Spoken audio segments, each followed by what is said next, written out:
Bab 1021 3 item. Pada saat ini, tatapan Chu Feng dan Egi juga tertuju pada kotak harta karun itu. Mereka sudah sangat tertarik dengan barang-barang di dalam kotak harta karun. Ada total 3 item di dalam kotak harta karun. Dapat dikatakan bahwa masing-masing dari mereka adalah harta yang tak ternilai.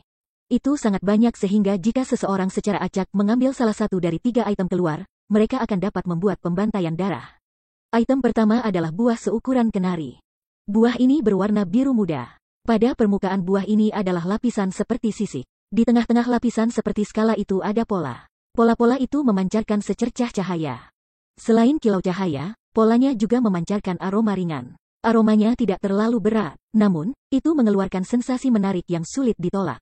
Hal yang paling penting adalah bahwa Chu Feng merasakan energi alami yang sangat kuat. Energi semacam itu bahkan lebih kuat dari energi keanehan alam yang telah disempurnakan Chu Feng di masa lalu.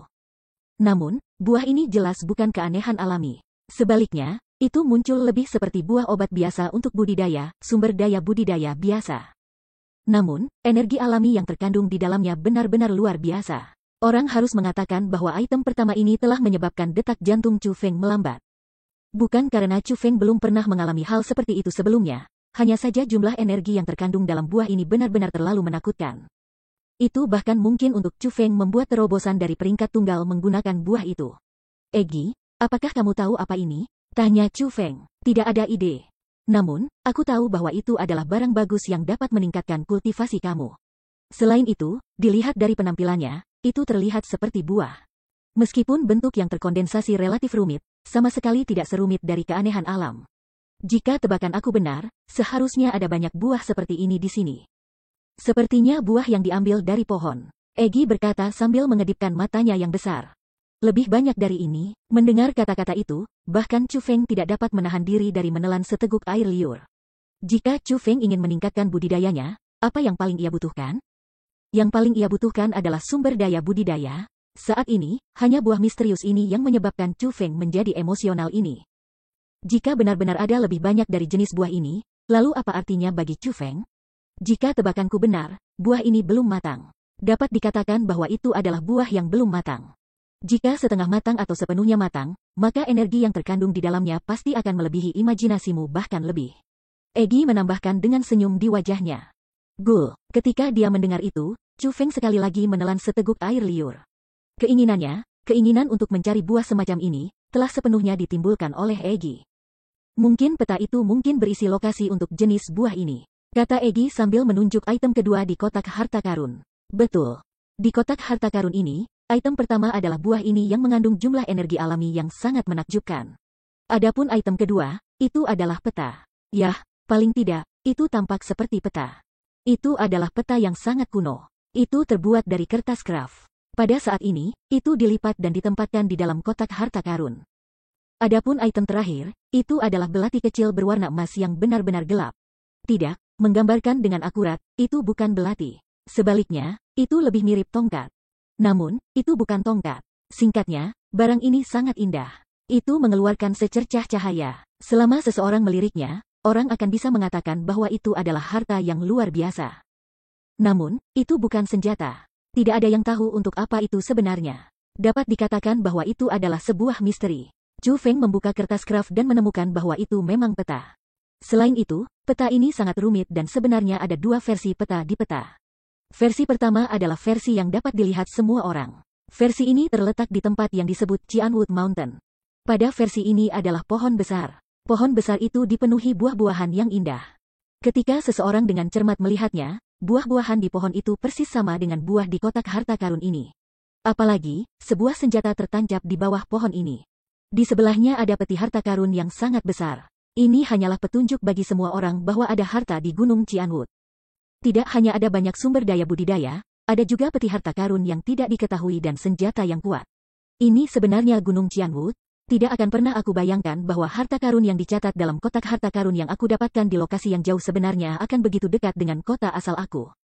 Pada saat ini, kakek Luo sudah datang. Ketika Chu Feng membuka peta, dia juga telah dengan hati-hati memeriksanya. Ketika dia menemukan bahwa harta itu disembunyikan di suatu tempat di Gunung Qianwood, dia menjadi sangat emosional. Luo Senior, mungkinkah Gunung Cianwood menjadi salah satu dari 9 kekuatan yang telah kamu bicarakan, kekuatan terkuat di wilayah daratan ini? Tanya Chu Feng. Karena fakta bahwa Gunung Cianwood pada peta itu sangat besar, itu berarti bahwa itu adalah pegunungan yang sangat luas. Adapun seberapa luas itu, kemungkinan akan menjadi sesuatu yang belum pernah dialami Chu Feng sebelumnya. Apalagi lokasi Gunung Cianwood sangat bagus. Mustahil bagi di sana untuk tidak memiliki seseorang yang menempati tempat seperti itu. Dengan demikian, Chu Feng merasa bahwa Gunung Cianwood ini sama dengan Gunung Cianwood, salah satu dari 9 kekuatan. Betul, hanya ada satu Gunung Cianwood di Tanah Suci Martialism. Itu adalah salah satu dari 9 kekuatan. Kakek Luo mengangguk. Setelah mendengar kata-kata kakek Luo, Chu Feng mulai mengerutkan kening. Dia mulai hati-hati memeriksa peta sekali lagi.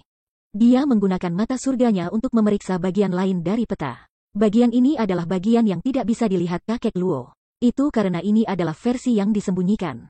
Jika versi yang dapat dilihat semua orang mengindikasikan bahwa harta itu disembunyikan di dalam Gunung Cianwood, maka versi yang disembunyikan menunjukkan lokasi tepat harta itu. Chu Feng dapat menentukan dari versi tersembunyi bahwa harta itu disembunyikan di dunia yang sangat luas. Tempat itu dipenuhi dengan jebakan dan mekanisme dan berisi banyak hal yang melampaui imajinasi Chu Feng. Selain itu, beberapa hal juga tersembunyi. Dengan kata lain, sementara versi peta yang tersembunyi ini membuat Chu Feng tahu tentang beberapa hal, masih ada hal-hal yang disembunyikan darinya. Bahkan jika Chu Feng dapat secara akurat menemukan lokasi harta ini, itu masih sangat berbahaya jika dia ingin memasukinya. Dengan menggunakan mata langitnya, Chu Feng dengan hati-hati memeriksa peta beberapa kali berturut-turut. Hanya ketika dia yakin bahwa dia tidak melewatkan apapun, dia menggerakkan tangannya dan membuat lapisan api di telapak tangannya. Menggunakan itu, ia membakar peta menjadi abu. Teman kecil Chu Feng, apakah kamu ingat semua isi peta ini? Kakek Luo tidak terlalu terkejut dengan tindakan Chu Feng. Itu karena jika itu dia juga akan melakukan hal seperti itu. 3 item ini di kotak harta, jika seseorang mengatakan mana yang akan menyebabkan orang lain mengingini hal itu, maka itu pasti akan menjadi peta itu. Itu karena siapapun bisa tahu bahwa itu adalah peta harta karun. Jika seseorang menempatkan peta harta ini pada mereka, itu akan sangat tidak aman. Dengan demikian, lebih baik bagi seseorang untuk mengingat isi peta harta karun di kepala mereka. Aku sudah mengingat semuanya, hanya, harta ini tidak sesederhana kelihatannya. Sementara dia mengatakan kata-kata itu, Chu Feng sudah meletakkan benda seperti tongkat tapi seperti belati. Dia tidak dapat memastikan apa yang digunakan item ini. Namun, dia yakin itu pasti terkait dengan harta karun itu. Dengan demikian, itu pasti akan berguna baginya untuk memilikinya. Bab 1022 peringkat 9 Dewa Bela Diri. Menuju tindakan Chu Feng, kakek Luo juga mengangguk untuk menyatakan persetujuannya. Bagaimanapun, dia telah mengatakan di awal bahwa dia akan menyerahkan kotak harta sebagai hadiah kepada Chu Feng sebagai imbalan karena membantunya mendapatkan balas dendamnya. Bahkan, dia sangat yakin bahwa saat ini dia tidak memiliki kemampuan untuk menggunakan barang-barang ini. Bahkan jika dia ingin mendapatkannya, mereka tidak akan berguna baginya. Selain itu, mereka bahkan dapat menyebabkan orang lain datang untuk membunuhnya sehingga mencuri barang-barang. Dengan demikian, daripada terbuang di tangannya, lebih baik bagi mereka untuk digunakan di tangan Chu Feng. Namun, saat Chu Feng melakukan tindakan ketiganya, ia menjadi bingung karenanya. Tepatnya, dia sangat bingung karenanya. Itu karena pada saat ini, Chu Feng telah menempatkan buah misterius itu ke dalam mulutnya. Teman kecil Chu Feng, apa yang kamu lakukan? Meskipun item ini muncul seperti buah, tidak sesederhana buah. Energi yang terkandung di dalamnya terlalu mengerikan. Agar kamu langsung menelannya seperti itu bisa menyebabkanmu meledak dan mati. Merasakan bahwa ada sesuatu yang salah, kakek Luo segera berbicara untuk menasihatinya. Pada saat yang sama, kepala gereja-gereja darah gaib yang disematkan oleh pedang penyegel iblis juga memiliki mata yang terbuka lebar. Melihat tindakan Chu Feng, dia juga sangat terkejut. Namun, dia tidak berusaha menghentikan Chu Feng. Sebaliknya, dia diam-diam senang. Menyempurnakan sumber daya budidaya selalu memiliki proses langkah demi langkah di mana seseorang perlahan-lahan akan menyerap energi dalam sumber daya. Bagi seseorang untuk melakukan sesuatu seperti yang dimiliki Chu Feng, hanyalah mencari kematian. Jadi, dia memikirkan hal yang sama dengan kakek Luo dan merasa bahwa Chu Feng bodoh, terpesona oleh penampilan luar buah misterius itu dan berpikir bahwa dia bisa langsung memakan buah misterius itu.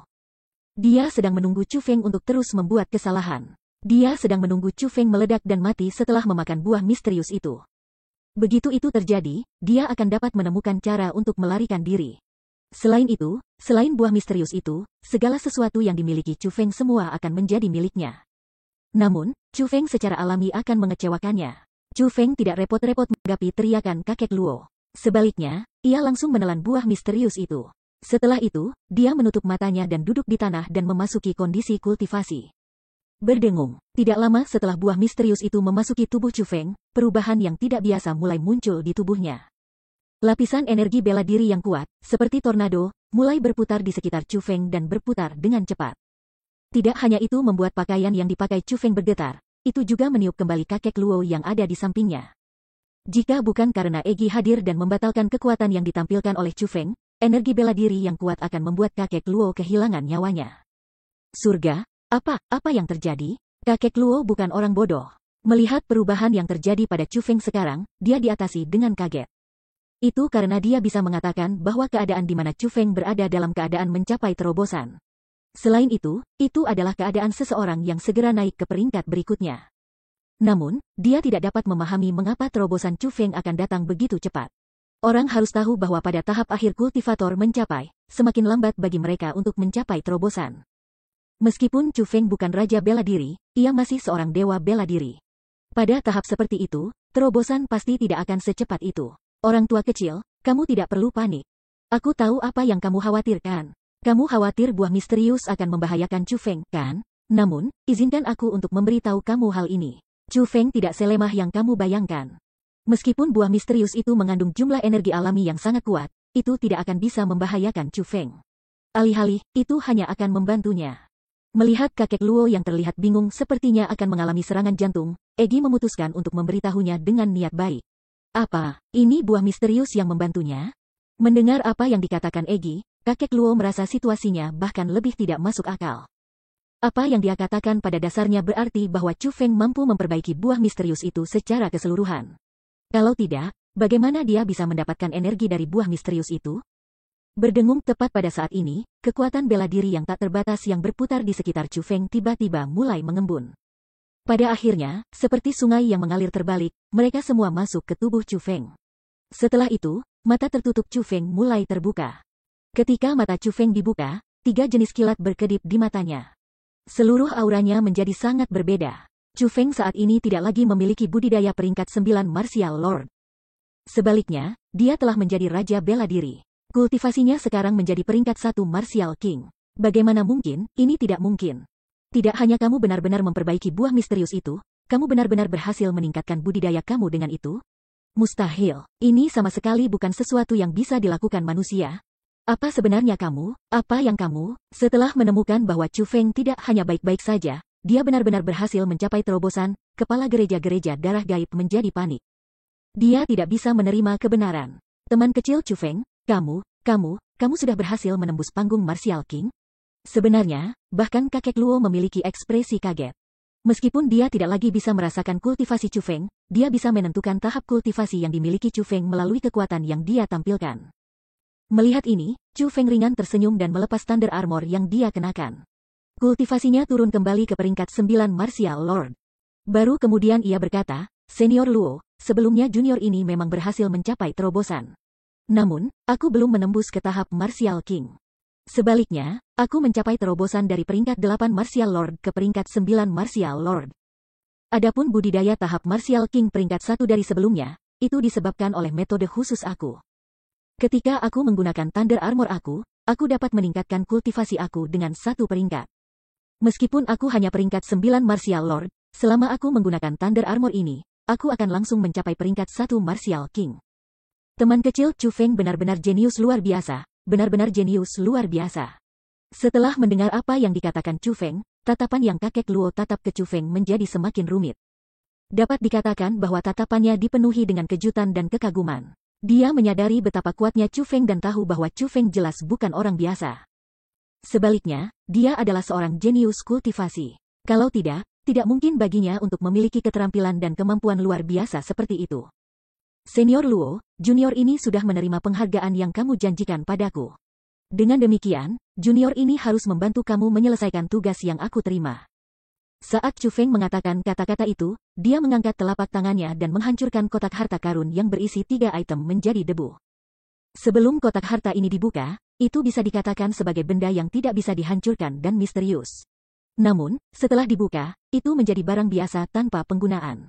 Namun, itu masih sesuatu yang berasal dari luar biasa. Jadi, daripada membawanya berkeliling, lebih baik untuk menghancurkannya. Bagaimanapun, meninggalkannya di tubuh seseorang tidak ada gunanya. Setelah ia menghancurkan kotak harta karun, Chu Feng berjalan ke kepala gereja-gereja darah gaib dan bertanya kepada kakek Luo, "Kakek Luo, bagaimana kamu ingin dia mati?" "Jangan bunuh aku. Jangan bunuh aku. Kakak Luo, apakah kamu masih ingat janji yang kita buat saat itu? Apakah kamu masih ingat bahwa kamu mengatakan akan menjaga saudara kamu, aku, selama hidup kamu? Apakah kamu masih ingat bahwa kami makan dan tidur bersama dan telah melalui banyak petualangan bersama? Apa hal terpenting bagi seseorang? Kamu mengatakan bahwa hal yang paling penting adalah persaudaraan seseorang. Kamu mengatakan bahwa bahkan jika kakak kamu membuat kesalahan, kamu masih akan memaafkan aku. Kakak Luo, kakakmu tahu kesalahannya. Tolong, beri aku kesempatan lagi. Selama kamu tidak membunuh aku pasti akan memperbaiki kesalahan aku dan menjadi orang baru. Aku tidak akan pernah melakukan kekejaman yang keterlaluan lagi." Melihat bahwa Chu Feng ingin membunuhnya, kepala gereja-gereja darah gaib segera membuka mulutnya dan, dengan air mata dan ingus, mulai memohon pengampunan kepada kakek Luo. Bagaimanapun, dia hanya bisa meminta maaf pada kakek Luo. Meskipun usia Chu Feng masih muda, dia adalah orang yang sangat ganas dan tanpa ampun. Bocah itu pasti tidak akan membiarkannya pergi. Jika dia ingin hidup, satu-satunya orang yang bisa dimintanya adalah kakak laki-lakinya yang telah dia persiapkan sebelumnya. Melumpuhkan kultivasinya tetapi meninggalkan hidupnya. Setelah mendengar kata-kata yang diucapkan oleh kepala gereja-gereja darah gaib, kakek Luo ragu-ragu untuk waktu yang sangat lama. Pada akhirnya, dia menutup matanya dan mengucapkan kata-kata itu. "Senior Luo, maafkan junior ini karena tidak dapat mematuhi. Terlepas dari bagaimana kamu ingin membunuh orang ini, junior ini bisa melakukannya untuk kamu. Namun, jika kamu ingin meninggalkan hidupnya, junior ini tidak dapat mematuhinya. Itu karena dia telah membunuh terlalu banyak orang tak bersalah. Dosa-dosa yang telah ia lakukan benar-benar terlalu banyak dan besar. Jika kita tidak membunuhnya, maka anak-anak yang telah dia bunuh dan orang-orang tak berdosa yang mati secara tragis tidak akan bisa menutup mata mereka dalam kematian dan mati dengan puas. Lupakan saja, karena kasih sayang lamamu menyebabkan keenggananmu untuk membunuhnya, biarkan junior ini melakukannya di tempatmu." Namun, yang mengejutkan semua orang. Meskipun kakek Luo telah menentangnya, Chu Feng tidak memiliki niat untuk membiarkan kepala gereja-gereja darah gaib pergi. Chu Feng tiba-tiba mengeluarkan Demon Sealing Sword dan kemudian melambaikannya ke bawah. Bang, serangan itu telah memotong tubuh dan jiwa kepala gereja-gereja darah gaib, benar-benar membunuhnya. Bab 1023 mengambil jalan memutar. Setelah Chu Feng membunuh kepala gereja-gereja darah gaib, ia berjalan ke altar dan melepaskan kelompok anak laki-laki dan perempuan perawan yang menyedihkan. Terima kasih. Anak-anak ini sangat pintar. Mereka tahu bahwa Chu Feng yang menyelamatkan mereka." Setelah mereka melarikan diri dari altar, selain sebagian kecil yang terlalu muda dan masih menangis di tempat mereka berada, sebagian besar dari mereka semua mengelilingi Chu Feng dan mulai mengucapkan terima kasih. Saat melakukan itu, mereka dengan erat meraih pakaian Chu Feng karena takut kembali ke telapak iblis lagi. Dunia sangat besar dan kejahatan ada di mana-mana. Untuk hal-hal yang tidak dia temui, bahkan jika Chu Feng ingin membantu, dia tidak akan bisa. Namun, karena dia mengalami hal seperti itu hari ini, dia harus mengurusnya saat itu. Dengan demikian, setelah Chu Feng menyelamatkan kelompok anak laki-laki dan perempuan perawan kecil ini, ia secara alami tidak akan meninggalkan mereka. Sebagai gantinya, ia mulai mengembalikan mereka ke rumah masing-masing. Bahkan anak-anak dengan ingatan buruk yang telah lupa di mana rumah mereka memiliki ingatan mereka diperkuat dengan metode khusus dari Chu Feng sehingga mereka dapat mengingat di mana itu. Memungkinkan Chu Feng mengembalikan mereka ke rumah. Selanjutnya, untuk semua anak-anak yang diselamatkan Chu Feng, dia akan memberi mereka beberapa bantuan keuangan. Meskipun bantuan itu hanya setara dengan mengangkat satu tangan untuk Chu Feng yang tidak layak disebutkan. Itu akan memungkinkan keluarga-keluarga ini untuk tidak perlu khawatir tentang makanan dan pakaian untuk seumur hidup. Dukungan ini bahkan cukup untuk memungkinkan keluarga-keluarga ini menjadi kaya di tanah setempat mereka. Senior Luo, sebelumnya junior ini tidak mendengarkan kata-kata kamu, aku berharap senior tidak akan menyalahkan junior ini. Setelah membawa semua anak kembali ke rumah mereka, Chu Feng membawa kakek Luo kembali ke kediamannya saat ini. Mendesah, omong-omong, aku benar-benar malu. Sebelumnya, aku benar-benar berhati lembut. Setelah melihat keluarga anak-anak ini dan ekspresi yang mereka miliki setelah mereka kembali ke rumah, aku benar-benar menyesal. Aku benar-benar menyesal bahwa aku telah berpikir untuk melepaskan Lin Xingde. Untungnya, kebijaksanaan teman kecil Chu Feng berada di atas kemampuanku dan tidak mendengarkan kata-kataku yang konyol. Kalau tidak, aku khawatir itu akan menyebabkan bencana. Siapa yang tahu berapa banyak lagi keluarga yang tidak bersalah yang pada akhirnya akan merugikannya. Kakek Luo memiliki wajah yang dipenuhi rasa malu. Dia merasa menyesal dari lubuk hatinya. Senior Luo, kamu tidak boleh mengatakannya seperti itu. Hati setiap orang terbentuk dari daging.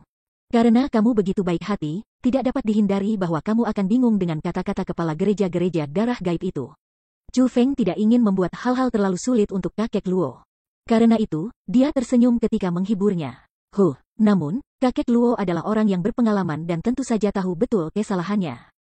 Karena itu, dia menghela nafas panjang dan berhenti menyebutkan tentang hal ini lagi.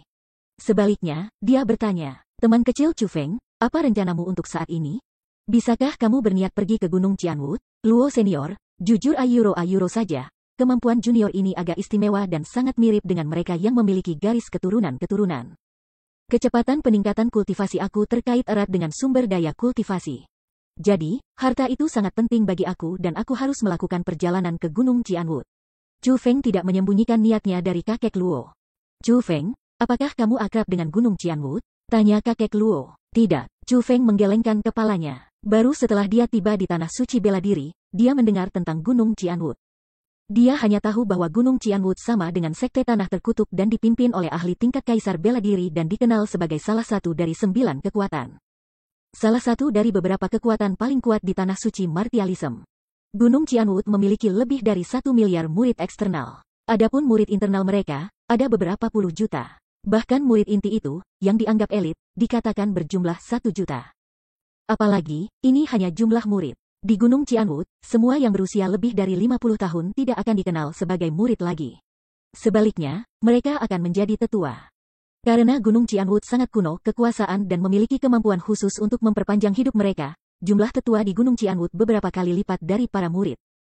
Kamu harus bisa membayangkan kekuatan macam apa Gunung Qianwu ini kan? Tanya kakek Luo. Dalam hal itu, bukankah itu berarti jika para tetua dan murid Gunung Qianwu ditambahkan, maka bukankah jumlahnya lebih dari beberapa miliar orang? Chu Feng kaget. Satu kekuatan sebenarnya mengandung banyak orang.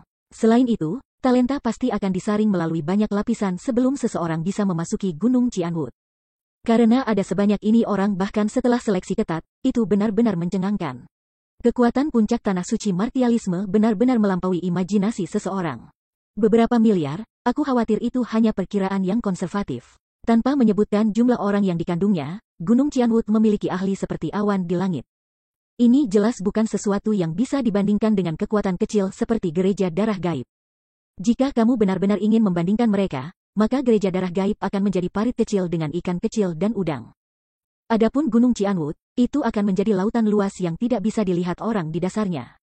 Semua yang diangkat di tempat itu adalah semua naga. Selain itu, klasifikasi jajaran di dalam Gunung Qianwu sangat ketat. Prestasi yang bisa dicapai seseorang sebelum usia 50 tahun secara tidak langsung menentukan posisi seseorang di masa depan. Murid inti adalah tujuan yang ingin dicapai oleh semua murid. Hanya dengan menjadi murid inti, seseorang dapat dianggap sebagai elit Gunung Qianwu. Ketika seorang murid inti menjadi tetua di masa depan, mereka juga akan menjadi tetua kelas 1. Sebelumnya, kamu telah menyebutkan bahwa tubuh kamu istimewa dan kecepatan kultivasi kamu terkait dengan sumber daya kultivasi yang kamu miliki. Jika ini masalahnya, maka kamu harus benar-benar pergi ke Gunung Qianwu. Itu karena Gunung Qianwu adalah wilayah yang luas dengan sumber daya yang melimpah. Sejarahnya sangat dalam, mereka telah ada selama beberapa puluh ribu tahun. Dapat dikatakan bahwa Gunung Qianwu adalah salah satu kekuatan paling kuno di tanah suci martialism. Gunung Qianwu secara praktis mengandung sumber daya yang tak terbatas. Namun, prasyaratnya adalah kamu harus menggunakan kemampuan kamu untuk mendapatkan sumber daya ini. Dengan kata lain, selama kamu memiliki kemampuan yang memadai, bahkan jika kamu tidak mendapatkan harta karun itu, kamu akan dapat di Gunung Qianwu menjadi ikan di air dan mencapai kesuksesan secara instan.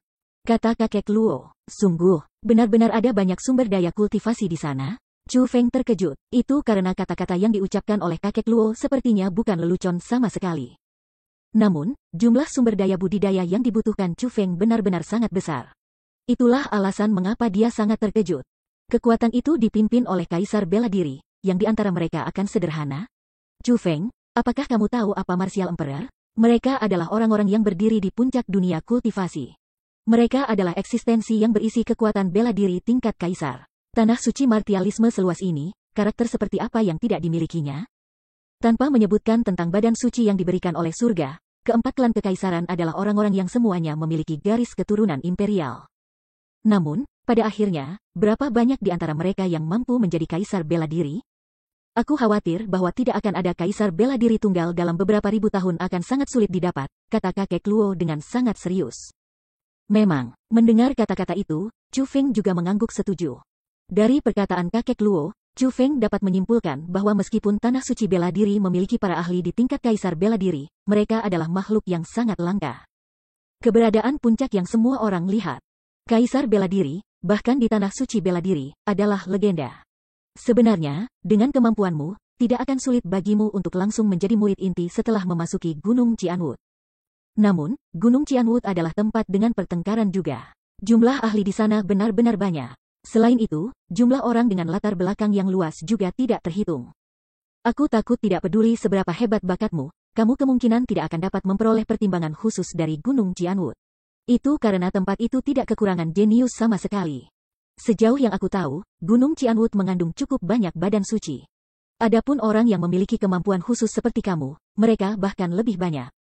Di tanah suci martialism, kamu adalah seseorang tanpa dukungan. Jika kamu mencoba memasuki Gunung Qianwut dengan gegabah, aku khawatir penghalang yang akan kamu temui akan sangat luar biasa. Belum lagi bisa mendapatkan harta itu, akan sulit bagimu untuk bahkan bisa menjadi murid inti dan mendapatkan sumber daya yang diberikan kepada murid inti. Bagaimanapun, semakin besar manfaatnya, semakin kuat perjuangan untuk itu.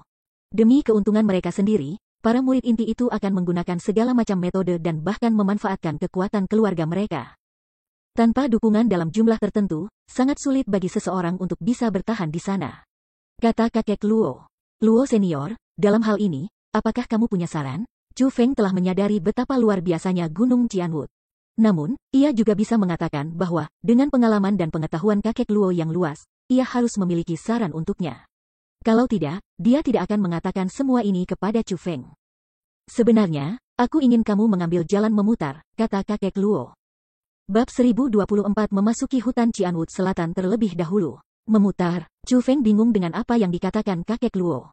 Dengan kemampuan yang kamu miliki saat ini, sangat mungkin bagimu untuk menjadi murid inti secara langsung jika kamu memasuki Gunung Qianwut. Namun, jika kamu tidak memiliki siapapun untuk merawat kamu di Gunung Qianwut, perjalanan untuk kamu di masa depan tidak akan mudah. Ayuro, sejauh yang aku tahu, tidak jauh dari tempat ini adalah tempat yang disebut Hutan Qianwut Selatan. Hutan Qianwut Selatan ini bukan tempat biasa, itu adalah kekuatan cabang dari Gunung Qianwut. Alasannya terletak di tempat ini adalah agar bisa memilih murid yang luar biasa untuk Gunung Qianwut. Jika kamu pertama kali memasuki Hutan Qianwut Selatan dan kemudian mengirimnya ke Gunung Qianwut, itu akan sangat membantu masa depan kamu di Gunung Qianwut. Meskipun kamu masih harus menjadi murid inti dari Gunung Qianwut dan harus melalui langkah-langkah tambahan untuk mencapai tujuan itu, tetapi hasilnya akan sangat berbeda. Kepala Sekolah Hutan Qianwut Selatan tidak hanya kuat, dia juga memiliki koneksi yang kuat di dalam Gunung Qianwut. Jika kamu bisa mendapatkan bantuan dari Kepala Sekolah Hutan Qianwut Selatan dan menyuruhnya mengirim kamu ke Gunung Qianwut, ia pasti akan memanfaatkan koneksinya untuk membantu pertumbuhan kamu di Gunung Qianwut. Itu karena jika kamu berkembang dengan baik di Gunung Qianwut, tidak hanya itu akan menjadi kehormatan bagi Kepala Sekolah Hutan Qianwut Selatan. Itu juga akan menjadi suatu kehormatan bagi Hutan Qianwut Selatan secara keseluruhan. Kata kakek Luo dengan nada serius. Terima kasih banyak atas saran senior Luo. Setelah mendengar saran kakek Luo, Chu Feng merasa bahwa jalan memutar lebih masuk akal.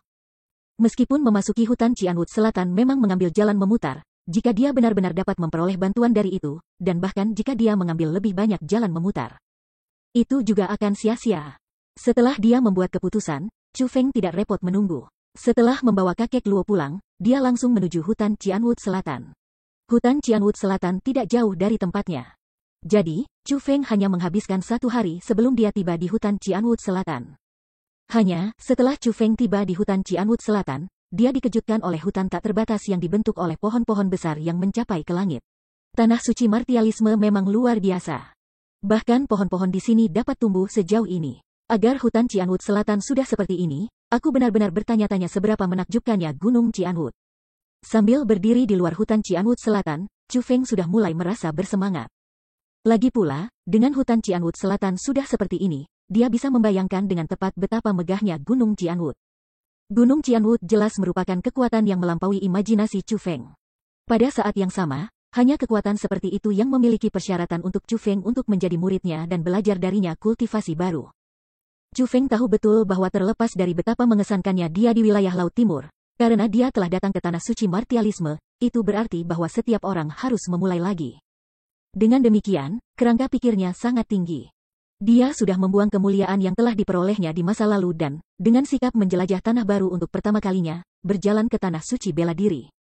Meskipun hutan Qianwu Selatan sangat besar, itu bukan tempat yang bisa dimasuki orang seperti yang diinginkan. Ada lapisan penghalang defensif di sekitarnya dan seseorang hanya bisa masuk dan keluar melalui pintu masuk yang ditunjuk. Chu Feng masuk melalui pintu masuk dan berkata bahwa ia ingin menjadi murid hutan Qianwu Selatan. Tetua hutan Qianwu Selatan tidak repot-repot memeriksa kultivasi Chu Feng. Sebaliknya, ia dengan santai memimpin Chu Feng ke dalam formasi. Ada banyak penghalang di dalam formasi itu. Sejujurnya, formasi ini adalah ujian bagi mereka yang ingin menjadi murid. Pemeriksaan semacam ini sama sekali tidak sederhana.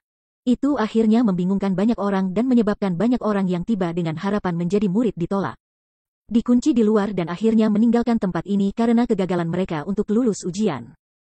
Namun, bagaimana mungkin ujian semacam ini mungkin membingungkan Chu Feng? Chu Feng berhasil lulus ujian dengan mudah. Selain itu, kecepatan dia lulus ujian sangat cepat. Namun, ini tidak memberinya bantuan dari sesepuh. Karena jumlah orang yang ingin menjadi murid hutan Qianwu Selatan banyak, ada banyak orang lain yang berhasil lulus ujian.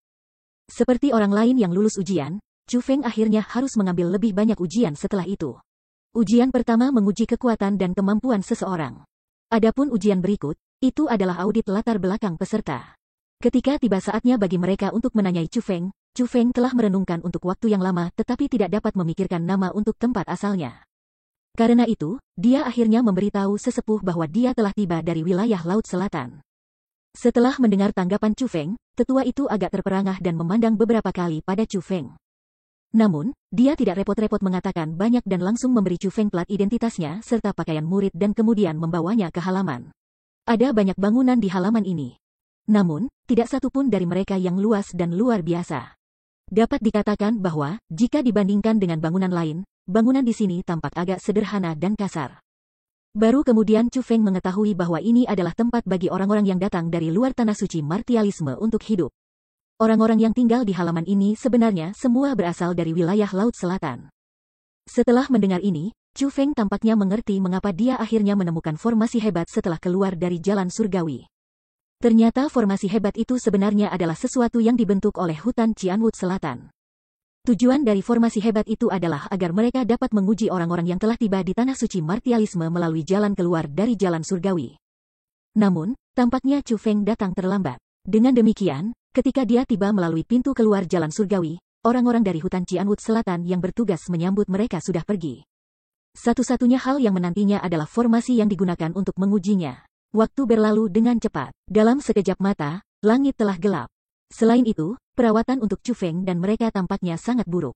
Tidak ada yang membawakan mereka makanan. Jika mereka ingin makan, mereka semua harus datang ke ruang makan di halaman ini.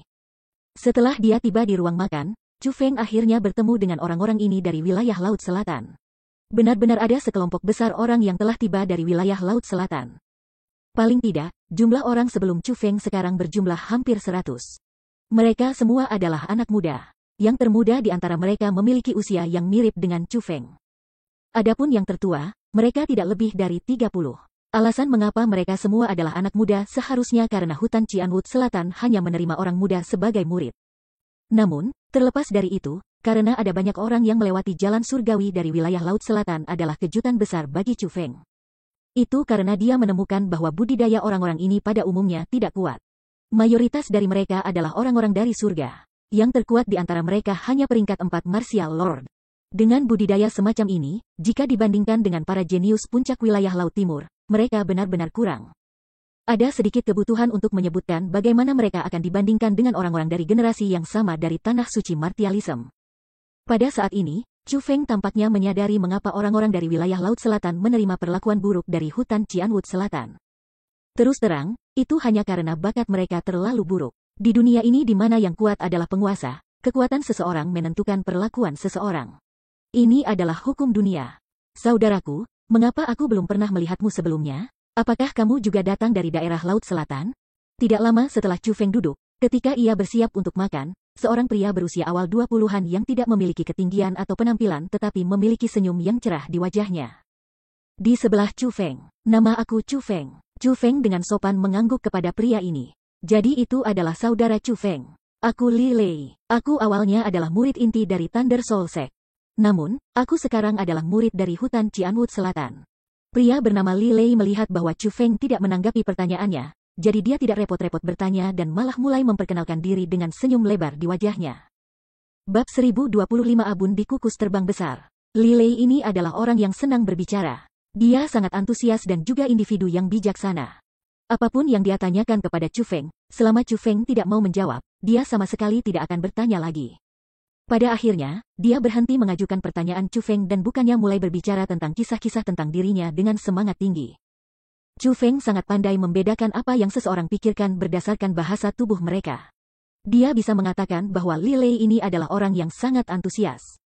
Dengan demikian, kesan dia tentang Li Lei cukup bagus dan memutuskan untuk berteman dengannya. Selama percakapan mereka, Chu Feng telah menanyakan beberapa pertanyaan secara tidak langsung untuk mencegahnya menjadi terlalu bingung. Misalnya, Jalan Surgawi.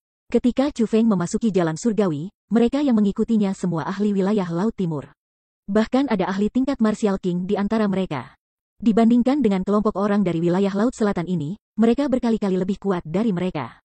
Namun, orang-orang yang akhirnya lulus ujian pada akhirnya hanya Chu Feng dan Tan Tai Sui.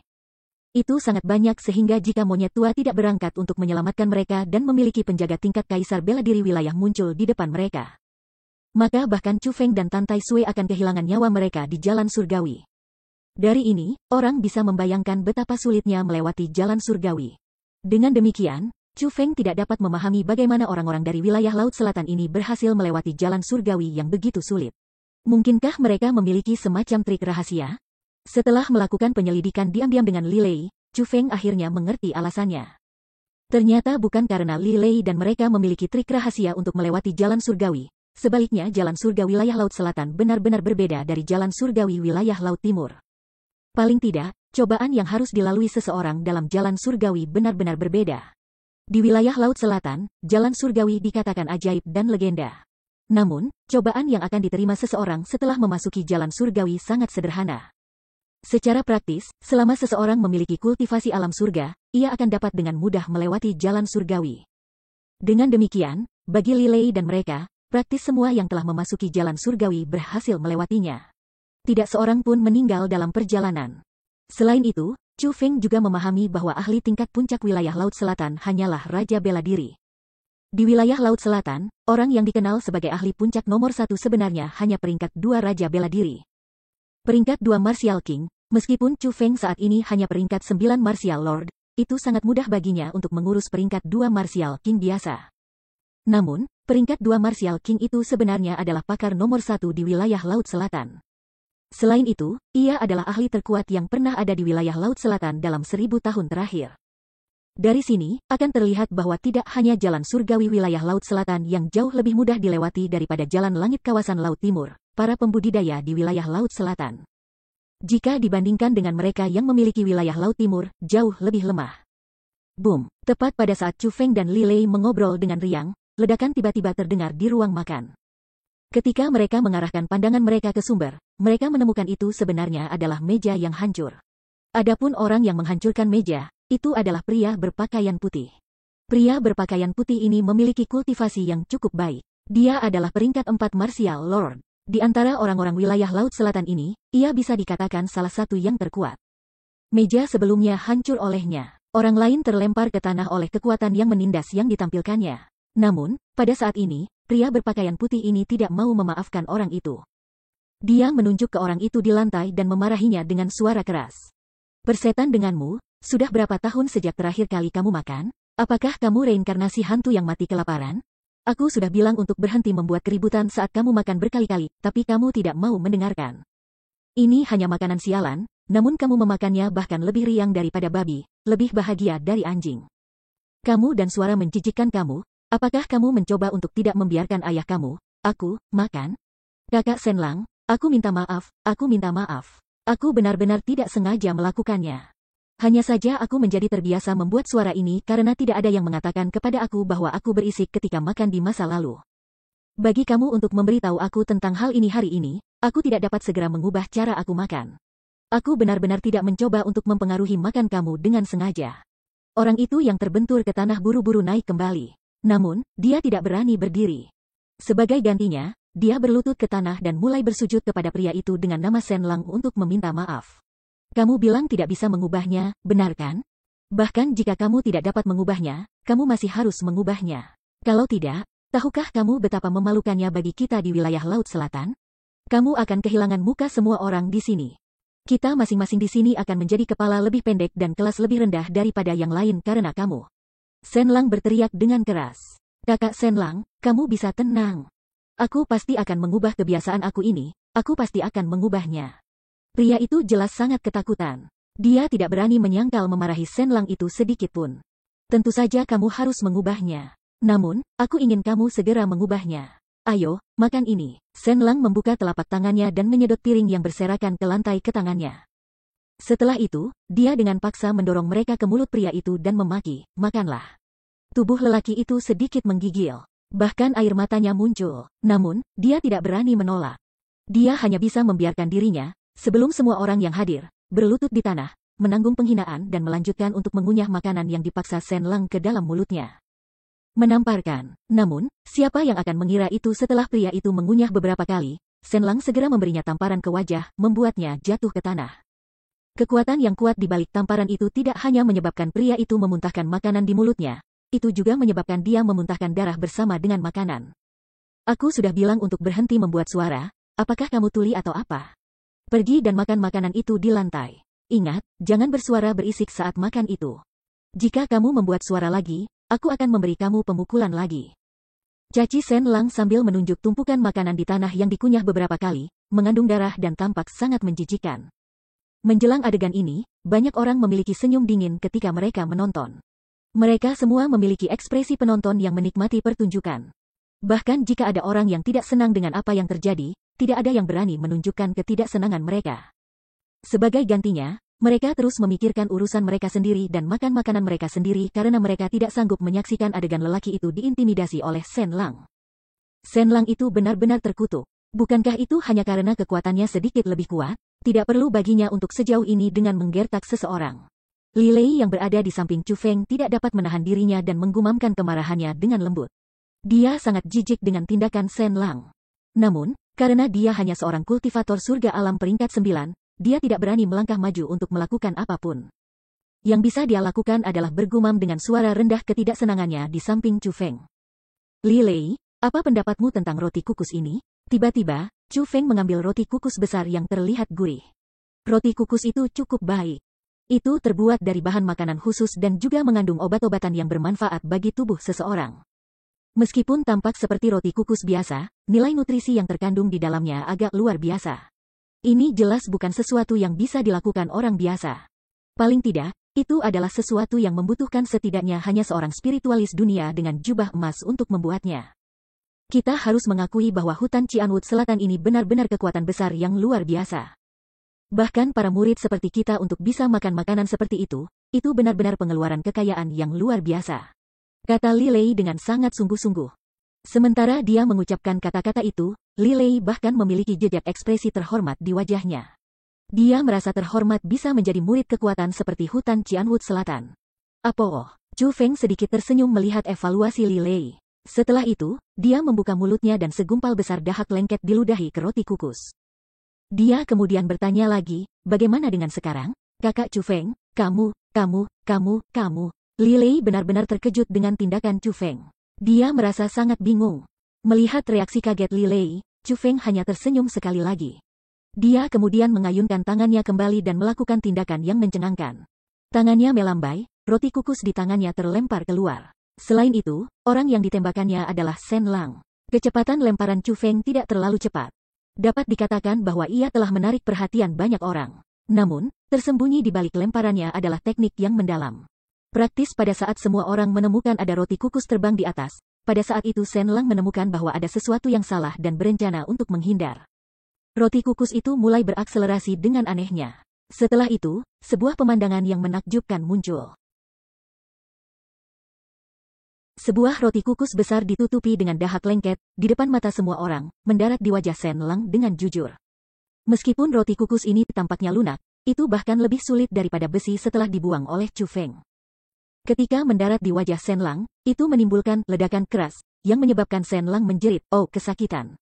Pada saat yang sama, dia terbentur oleh roti kukus. Dia hanya berhenti terbang setelah dia bertabrakan ke dinding ruang makan dan jatuh ke tanah. Pada saat Shen Lang jatuh ke tanah, dia membuka mulutnya untuk meludah tidak hanya seteguk darah tetapi juga 6 gigi yang hancur. Hal yang paling membuatnya marah adalah ketika dia menyentuh wajahnya yang memar dan bengkak, dia benar-benar menyentuh zat lengket. Setelah diperiksa dengan saksama, apaan, itu seteguk penuh dahak lengket.